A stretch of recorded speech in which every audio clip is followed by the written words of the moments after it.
Rentasan berita edisi 1425, saya Zawaz Yusof, antara paparan utama malam ini. Tolak parti khianat amalan demokrasi. Kemana pembangkang nak alih muka?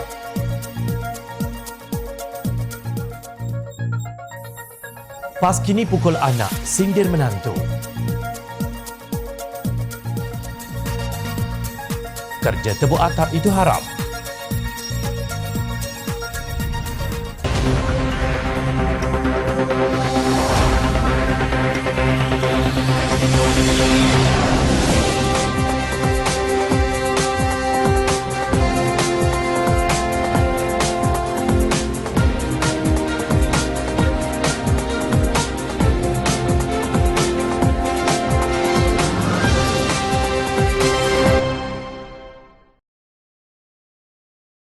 Assalamualaikum dan salam sejahtera. Pertubuhan Profesor Melayu G70 berkata pilihan raya negeri ke-15 bagi 6 negeri, Pulau Pinang, Selangor, Negeri Sembilan, Kedah, Terengganu dan Kelantan merupakan satu kaedah dalam sistem demokrasi yang mesti dimanfaatkan oleh seluruh rakyat negeri-negeri berkenaan. Ini demi memastikan setiap negeri memiliki sebuah kerajaan yang teguh, beramanah, berwibawa dan dihormati di peringkat nasional dan antarabangsa, selain bertanggungjawab terhadap masa depan rakyat. Pilihan raya negeri ke-15 adalah ruang bagi rakyat negeri berkenaan menyertai secara aktif dalam memilih sebuah kerajaan negeri yang mampu membina sebuah sistem tadbir urus dan tata kelola kerajaan yang cekap, telus, bebas rasuah dan salah guna kuasa. Menurut pengerusinya, Profesor Datuk Insinyur Dr. Wan Ramli Wan Daud dalam satu kenyataan media. Dia berkata pilihan raya negeri ke-15 merupakan peluang terbaik rakyat negeri-negeri berkenaan memilih kerajaan negeri yang sehaluan dan boleh bekerjasama dengan kerajaan perpaduan yang di-Pertuan Agong Al-Sultan Abdullah Rakyatuddin Al-Mustafa Billah Shah di peringkat pusat demi menjamin pembangunan dan kemajuan negeri masing-masing. Malaysia sangat memerlukan kualiti kepimpinan yang baik di peringkat kerajaan negeri yang mampu menangani pelbagai isu rumit dan kepincangan masyarakat luar biasa yang belum pernah dihadapinya sebelum ini yang boleh memporak-porandakan negara, tegas Wan Ramli. Teks deklarasi yang dibacakan Timbalan Pengerusi G70, Profesor Emeritus Dr. Insinyur Dr. Hassan Basri menyeru seluruh rakyat negeri-negeri berkenaan supaya menyokong kerajaan perpaduan yang di-Pertuan Agong yang diketuai Datuk Seri Anwar Ibrahim kerana beliau adalah yang paling layak untuk menerima mandat baharu rakyat bagi menerajui kepimpinan kerajaan negeri. Menurut G70, dalam tempoh yang singkat, iaitu hanya selama 8 bulan sahaja, kerajaan perpaduan yang di-Pertuan Agong berjaya menunjukkan prestasi tadbir urus dan tata kelola yang semakin baik, memelihara kestabilan politik, menarik pelaburan asing dengan peluang pekerjaan yang kian bertambah, serta memupuk perpaduan rakyat berbilang kaum dan agama dalam kerangka menjunjung keluhuran perlembagaan negara, kedudukan perlembagaan Raja-Raja Melayu, kedudukan Islam sebagai agama persekutuan dan hak-hak istimewa orang Melayu dan kaum Bumiputera.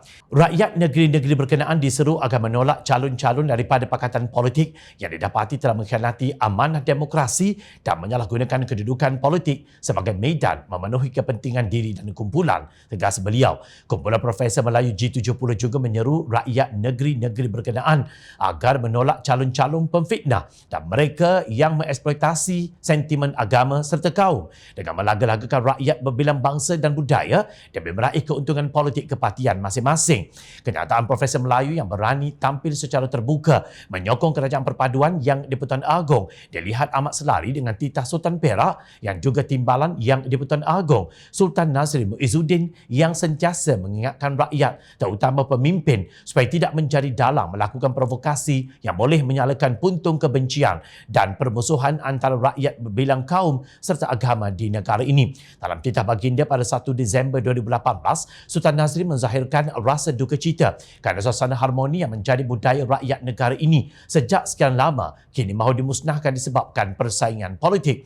Terdapat sebahagian pemimpin politik yang memilih bersifat riak dengan kemenangan, sementara sebahagian yang kalah bersifat berdendam. Pihak yang menang hendaklah mengamalkan budaya terpuji, merendah diri, sementara yang tewas pula mengamalkan budaya menerima penentuan ilahi secara terhormat. Titah baginda semasa istiadat Convocation ke-11 Universiti Sultan Azlan Shah atau USAS lapor bernama Pada awal tahun 2020, negara mula diserang oleh pandemik COVID-19 yang amat dahsyat. Kerajaan Pakatan Harapan tumbang akibat pengkhianatan langkah Sheraton yang berlaku pada 23 Februari 2020 yang diikuti dengan penubuhan dan pembentukan kerajaan teberatap. Sejak itu, negara terus dirundung malang. Persidangan Bangsa-Bangsa Bersatu mengenai perdagangan dan pembangunan UNCTAD dalam laporannya pada tahun 2020 berkata, pelaburan langsung asing Malaysia mengalami pengucupan sebanyak 68% berbanding penguncupan purata rantau ASEAN 31% dan global pula 42%. Pelabur-pelabur antarabangsa termasuk Handy dan Silverstone Malaysia Berhad SSM lari meninggalkan Malaysia. Fitch Rating menurunkan penarafan keuangan untuk Malaysia dari A- kepada BBB+ yang secara tidak langsung menyebabkan lonjakan terhadap hutang negara. Kadar pengangguran pula pada 31 Disember 2019 ialah 3.2% telah meningkat sehingga 4.9% pada tahun 2020 dan 4.8% pada tahun 2021. Sultan Nazrin ketika bertitah di universiti yang sama pada Ogos 2021 menyuruh para pemimpin agama insafi pandemik yang sedang dihadapi dengan melakukan tanggungjawab yang telah diamanahkan untuk melakukan penetapan semula dalam tadbir urus negara. Sumbangan itu titah baginda perkara yang perlu diutamakan dalam tadbir urus negara adalah berteraskan prinsip keadilan, iaitu meletakkan sesuatu pada tempatnya dan menyerahkan amanah kepada ahli dalam bidangnya. Pada zaman silam, ulama mentafsirkan apabila sesuatu bencana diturunkan, menandakan kemurkaan ilahi terhadap perbuatan dosa dan kezaliman manusia. Titah baginda. Pada majlis pelancaran buku dan wacana siri Titah 2, Sultan Nazrin mengulangi titah baginda agar usaha untuk memupuk perpaduan semakin diperlukan untuk menangkis suara-suara yang cenderung mengapi-apikan perasaan rakyat sama ada atas nama bangsa atau agama. Suara-suara bernada permusuhan yang jika tidak segera dibendung berpotensi besar meracuni pemikiran rakyat untuk curiga mencurigai yang akan berakhir dengan pertelingkahan, perselisihan dan perpecahan. Titah baginda. Justru siapakah yang disiratkan oleh Sultan Nazrin sebagai pihak berbuat dosa dan zalim itu? Pertubuhan Profesor Melayu G70 sudah beri petua. Tetapi kalian tidak perlu mencari Profesor untuk bertemu jawapannya. Kalian hanya perlu membuka minda dan berfikir secara bijaksana, matang dan inklusif. Walaupun pelbagai tomahan, fitnah, cacian dan makian yang dilontarkan terhadap susuk tubuh yang bernama Datuk Seri Anwar Ibrahim, namun ianya sedikit pun tidak pernah mencela kredibilitinya untuk terus menerajui dan memacu kepimpinan negara. Tidak pernah kenal erti lelah, setiap detik memikirkan bagaimana caranya untuk meningkatkan ekonomi rakyat dan membantu mereka keluar daripada beban dan cengkaman kemiskinan. Terkini hasil ketegasan dan diplomasi beliau yang dihormati, semua syarikat pengendali P-hailing telah memberikan komitmen supaya pengiraan upah lebih telus untuk para penghantar. Pertemuan dengan 24 syarikat itu diatur kira-kira 2 minggu selepas Perdana Menteri memberi jaminan akan membincangkan isu kadar upah pengambilan dan penghantaran yang dikatakan semakin rendah sehingga membebankan pekerja ekonomi gig berkenaan. Saya telah menyampaikan keluhan penghantar terkait dengan isu kadar upah penghantaran. Katanya sambil menambah 5 wakil penghantar turut memberikan pandangan pada pertemuan yang membabitkan Menteri Pengangkutan Lok Siu Fook, Menteri Komunikasi dan Digital Fahmi Fazil dan Menteri Sumber Manusia V. Siva Kumar.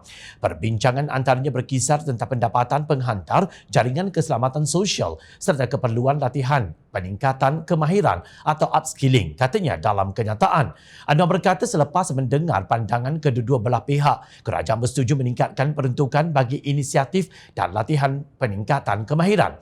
Kesemua syarikat pengendali telah memberikan komitmen untuk lebih telus dalam penentuan dan pengiraan upah serta meneliti dan memperhalusi lebih lanjut akan pandangan daripada pihak penghantar berhubung penentuan dan pengiraan kadar upah mereka. Penelitian lanjut ini penting dalam menambah baik kadar upah penghantar. Kepentingan pengguna khususnya di kawasan luar bandar harus kekal diutamakan agar tidak terbeban di samping turut mengambil kira keupayaan syarikat, katanya.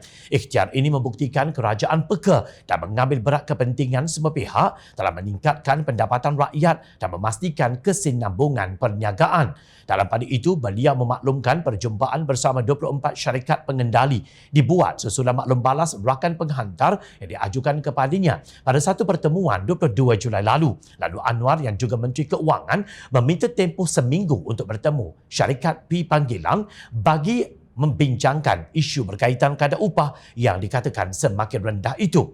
Tambahnya, beliau mahu mendapatkan penjelasan secara langsung daripada syarikat berkenaan berhubung situasi yang dilihat agak membebankan pekerja e-hailing. Sesungguhnya tiada apa yang lebih menggembirakan rakyat jelata apabila suara dan keluhan mereka didengari dengan penuh ikhlas oleh pemimpin nombor satu negara dan terus bertindak demi keadilan sosial yang dituntut mereka. Ahli Parlimen Tambun itu menegaskan bukanlah menjadi cita-cita beliau untuk membina mercu tanda agar Malaysia terkenal di mata dunia. Sebaliknya, ingin menyelesaikan masalah rakyat miskin.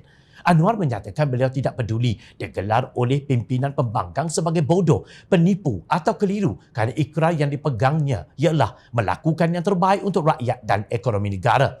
Apa saya peduli dia panggil saya bodoh, penipu, saya tak peduli. Saya akan lakukan sebaiknya untuk rakyat dan ekonomi yang saya yakin boleh. Sebab itu saya kata saya tak mahu bercakap soal mercu tanda. Saya tak mahu buat Malaysia terkenal kerana mercu tanda tertinggi, jabatan terpanjang, jalan terbesar. Tidak. Saya nak yang pertama selesaikan masalah rakyat miskin, iaitu noktahkan kemiskinan tegar dan saya arah semua menteri fokus ke arah itu. Katanya dalam jelajah perpaduan Madani di Taman Permata Hulu Kelang 6 Ogos lalu. Semoga cita-cita Kerajaan Perpaduan Madani untuk mengangkat ekonomi dan kembali meletakkan Malaysia ini lebih hebat daripada tahun 90-an menjadi negara gagah ekonomi di Asia Tenggara akan menjadi kenyataan. Keprihatinan kerajaan yang dipamerkan nampaknya makin membuatkan pembangkang cemburu dan iri hati terhadap kepedulian dan kecaknaan terhadap rakyat secara holistik. Apa tidaknya, Anwar bekerja sebagai Perdana Menteri tanpa mengambil upah dan gaji demi mengubah nasib rakyat. Bukan seperti sebelum ini. Sudahlah rakyat tidak terbela, dana negara disakau mereka. Belum lagi kita bercerita tentang lebih 70 orang menteri yang kebanyakannya makan gaji buta. Jadi di mana mereka semua ini nak alih muka? Kenyataan Presiden PAS Tan Sri Abdul Hadi Awang sebelum ini yang berbau berkauman menyebabkan orang bukan Islam takut dengan parti itu, kata ahli Parlimen Segambut Hannah Yeoh. Jelas Yeoh yang juga Menteri Belia dan Sukan kebimbangan terhadap PAS bukan kerana label gelombang hijau. Kena tengok ucapan Abdul Hadi Awang. Banyak komen beliau yang menakutkan rakyat bukan Islam dan itu semua ada dalam surat khabar kenyataan ini. Saya setuju semasa Tok Guru Ni Aziz Nikmat memerintah PAS, rakyat kurang takut kepada PAS. Tetapi baru-baru ini memang di bawah pimpinan PAS sekarang memang sangat menakutkan rakyat bukan Islam, kata Yeoh ketika menjadi salah seorang panelis forum yang bertajuk Referendum PMX atau Kerajaan Negeri yang diadakan dalam talian bersama Bersih dan wakil-wakil parti politik. Selain Yeoh, forum berkenaan turut menampilkan Exco Dewan Pemuda PAS Nazrul Hakim Nazari, Timbalan Pengerusi PSN Arut Shilvan dan Pengerusi Bersih Thomas Fan. Terdahulu, Nazrul Hakim menjawab soalan mengapa perlu memilih PN pada PRN kali ini sedangkan gabungan itu melayan orang bukan Islam sebagai kelas kedua. Kata Nazrul, tanggapan tersebut merupakan satu momokan yang seringkali dilemparkan terhadap PAS sejak sekian lama. Saya kena bagi tahu ini adalah satu momokan yang dibawa kepada PN dan PAS dari dulu sampai sekarang, terutamanya melayanan Muslim atau non-Malay sebagai second class citizen. Perkara ini daripada dulu lagi kita dah nafikan, katanya. Menolak bahawa terdapat layanan sedemikian terhadap golongan bukan Melayu Islam oleh PAS, Nazrul memberi contoh masyarakat bukan Islam di Kelantan dan Terengganu kononnya dapat hidup harmoni di bawah pemerintahan kerajaan PAS. Untuk rekod, Presiden PAS pada 29 Jun lalu menuduh mereka yang menjenamakan kemenangan dan kejayaan PAS dalam pilihan raya sebagai gelombang hijau cuba menyemai Islamofobia. Abdul Hadi berkata mereka yang menggambarkan kemajuan PAS dalam PR15 khususnya DAP mempunyai tujuan yang nyata songsang terhadap Islam.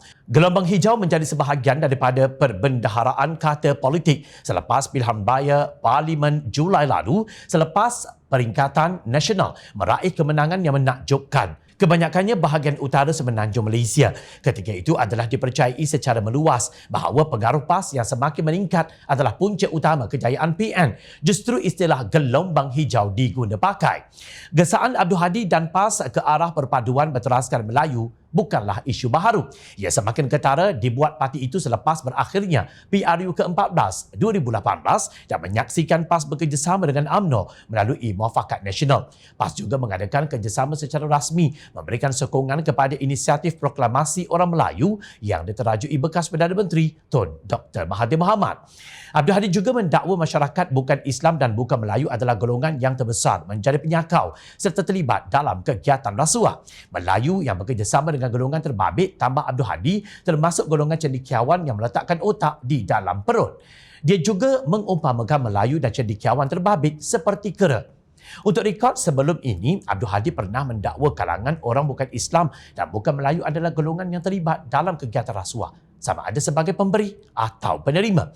Terasa panas telinga dengan kenyataan Hannah Yeoh PAS kononnya menzahirkan kebimbangan melihat perkembangan fasa akhir kempen sempena pilihan raya negeri PRN yang menunjukkan kononnya beberapa pemimpin dari Pakatan Harapan PH mula menggunakan kempen yang diselitkan dengan ugutan dan menakut-nakutkan bukan Melayu terhadap parti itu. Namun, Naib Presiden PAS yang juga Menteri Besar Terengganu, Datuk Seri Dr. Ahmad Samsuri Mokhtar, kenyataan Hannah yang memberi ceramah berbau ugutan dan ancaman kepada orang bukan Melayu merupakan satu kenyataan yang salah. Jelas beliau, ucapan Hannah yang menyatakan usaha menukar Menteri Besar Selangor kepada PAS dan menyingkirkan PH dalam pilihan raya negeri nanti adalah satu tindakan menghukum diri sendiri dan hukuman terhadap anak serta cucu. Budaya kempen ugut dan mengancam adalah salah sama sekali dan menggugat keharmonian kaum di Malaysia, katanya dalam satu kenyataan. Beliau turut mengambil kesempatan kononnya mengajak dan menasihati pemimpin politik supaya tidak menggunakan kempen politik yang mengancam seperti ini. Berkempen secara sihat dan matang bagi memastikan keharmonian kaum dapat dikekalkan. Kelakar betul, kelakar sungguh. Ikut celah mana ugutan dan ancaman yang keluar dari mulut Hannah? Dan di mana pula kata-kata Hannah yang menakut-nakutkan bukan Melayu? Setahu kami, semua yang sentiasa menakut-nakutkan orang bukan Melayu adalah kenyataan dan kata-kata dangkal Tuan Presiden selama ini. Dari tahun 1981 hingga ke hari ini, dari amanat Hadi hingga ke minda Presiden, Haji Hadi tidak pernah lekang mengkafirkan orang Islam dan membuat provokasi terhadap bukan Islam. Nampaknya Samsuri kini seolah-olah pukul anak sindir menantu. Nak tegur Presiden tidak sampai hati. Maka kenyataan Hannah dijadikan bahan untuk mempeli Presidennya yang kian lancang dan celupar itu. Tentang budaya kempen ugut dan mengancam serta menggugat keharmonian kaum di Malaysia, rasanya adalah lebih baik pihak sebelah sana mencari maklumat di hujung jari anda. Siapa yang melakukannya selama ini? Selalulah bercakap dan berbicara depan cermin. Tidakkah ada akal di kalangan pemimpin Perikatan Nasional yang dapat berfikir seperti orang yang waras bahawa tindakan menjatuhkan ulul amri menerusi rampasan kuasa adalah dilarang oleh Islam? Mufti Pulau Pinang, Datuk Seri Dr. Wan Salim Wan Muhammad Nur berkata, hukum menjatuhkan pemimpin yang terbukti menjalankan tugasnya dengan baik adalah haram. Menurut beliau, pandangan itu disandarkan kepada sebuah hadis sahih yang dikeluarkan oleh Al-Hakim di dalam Al-Mustadrak daripada riwayat Ibnu Abbas. Menerusi hadis ini telah diriwayatkan bahawa Rasulullah SAW bersabda, barang siapa melantik seseorang menjadi pemimpin ke atas orang-orang beriman sedangkan terdapat dalam kalangan mereka orang yang lebih baik daripadanya, maka sesungguhnya dia telah mengkhianati Allah, Rasulnya dan orang-orang beriman. Oleh itu, saya berpandangan sekiranya didapati dengan bukti-bukti yang meyakinkan bahawa seseorang itu adalah pemimpin yang terbaik, maka adalah haram dia dijatuhkan, katanya dipetik media pada 9 Julai lalu. Sejak akhir-akhir ini, Fatwa Setiausaha Majlis Syura Ulama PAS Nik Muhammad Zawawi Saleh berhubung wajib menjatuhkan Kerajaan Pakatan Harapan kembali tular. Pada 23 Jun 2019, beliau yang ketika itu Ketua Dewan Ulama PAS Pusat berkata, tiada khilaf mengenai hal tersebut. Parti kita PAS berhadapan dengan PH, hukumnya adalah wajib. Menjatuhkan kerajaan yang sedia ada ketika ini, hukumnya wajib, katanya. Yang kemudian disambut laungan takbir. Perkara ini kita jangan khilaf. Jangan khilaf. Kita bergerak ke depan, jangan kita banyak menoleh ke belakang, katanya ketika menggulung perbahasan pihaknya di stadium tertutup Sukpa di Indra Mahkota Kuantan. Hari ini, Presiden PAS Tan Sri Abdul Hadi Awang mengulangi dakwaannya bahawa Kerajaan Persekutuan pimpinan Perdana Menteri Datuk Seri Anwar Ibrahim akan tumbang jika Perikatan Nasional menang dalam pilihan raya negeri di 6 negeri 12 Ogos ini. Kononnya, ahli parlimen di dalam parti gabungan Kerajaan Perpaduan termasuk dari Sabah dan Sarawak yang hanya menunggu masa untuk menyokong Perikatan Nasional bagi membentuk kerajaan pusat yang baharu. Asal 10 ahli parlimen UMNO nak sokong kita. Mungkin 15, tapi mereka ini dipaksa, diugut yang ada kes nak bawa ke mahkamah menyebabkan orang UMNO ini dalam ketakutan.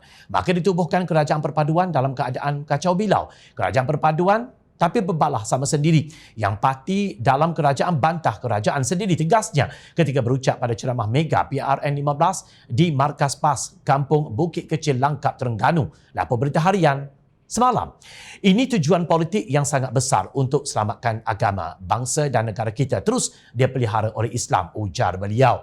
Sebagai seorang yang digelar Tuan Guru oleh pentaksubnya atau para walaun, Abdul Hadi bukan tidak tahu hukum menjatuhkan kerajaan yang menjalankan tugas dengan baik itu haram. Tetapi demi kuasa, beliau langsung tidak pernah peduli. Itulah perangai buruk Abdul Hadi. Sudahlah kaki ponteng pada sesi Parlimen ke-14 lalu. Makan gaji buta sebagai duta khas Perdana Menteri bertaraf Menteri ke Timur Tengah selama kira-kira 30 bulan. Beliau terus menunggang agama untuk kepentingan politik. Apa motif Perikatan Nasional di sebalik kegairahan pemimpin mereka untuk menebuk atap?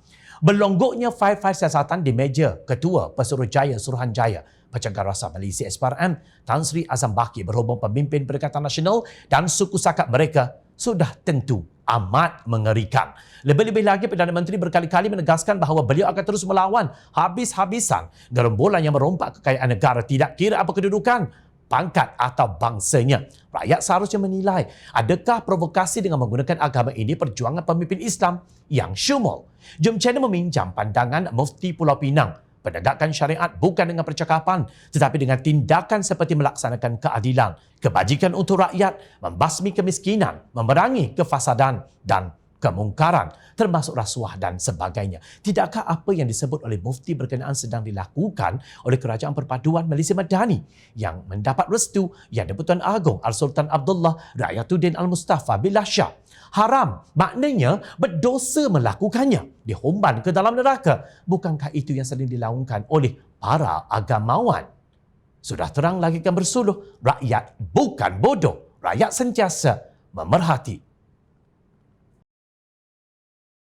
Jom Channel ingin mengucapkan jutaan terima kasih kepada para penyokong dan kepada yang berminat untuk memberikan sumbangan bagi membolehkan kami meneruskan perjuangan menyampaikan berita yang benar. Sumbangan boleh dibuat melalui akaun bank yang tertera. Suara rakyat kami sampaikan demi negara tercinta. Teruskan bersama kami di Jom Channel untuk mendapatkan berita politik tanah air. Saya Zawaz Yusof, terima kasih untuk perhatian dan penilaian anda. Assalamualaikum, salam sejahtera, kita jumpa lagi.